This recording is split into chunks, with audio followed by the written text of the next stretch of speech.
In Matthew chapter 24, verse 36, we read, "Concerning that day and hour no one knows, neither the angels of heaven nor the Son, if not, or but, the Father alone."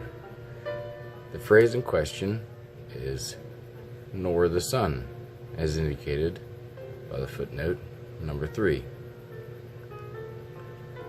First, before we look at the evidence, let's look at Mark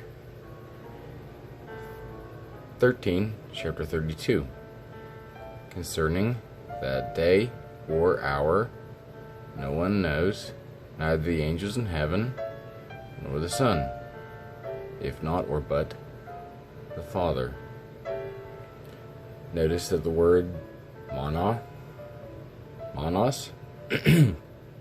is missing in Mark. Looking back to Matthew,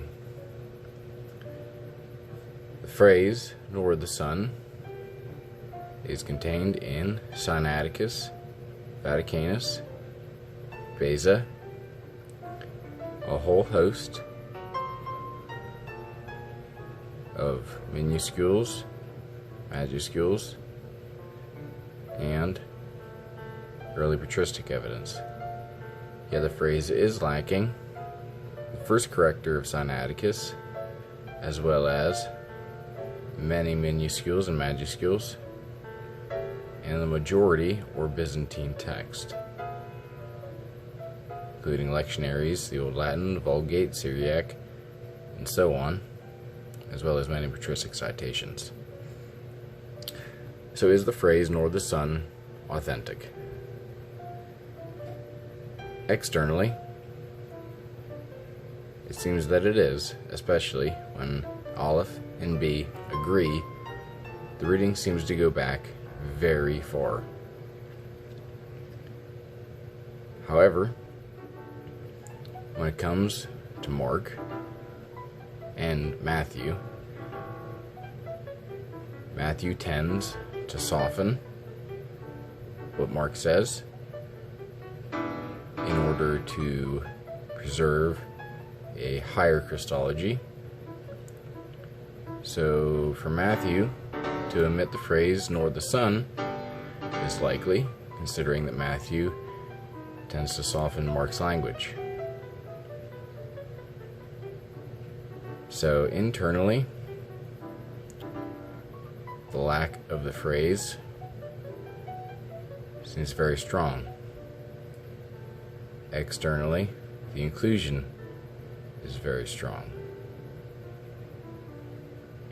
Let's see what Bruce Metzger has to say. In his textual commentary on the Greek New Testament, Bruce Metzger comments on this passage: "The words 'neither the Son' are lacking in the majority of the witnesses of Matthew, including the later Byzantine text. On the other hand, best representatives of the Alexandrian and Western types of the text contain the phrase. The omission of the words, because of the doctrinal difficulty they present, is more probable than the addition by assimilation to Mark 13:32. Furthermore, the presence of monos, or alone, only, and the cast of the sentence as a whole, ude, or neither nor, belong together as a parenthesis, if not or but the Father alone, goes with 'no one knows,' suggest the originality of the phrase." Bruce Metzger seems to suggest that the phrase is original to Matthew.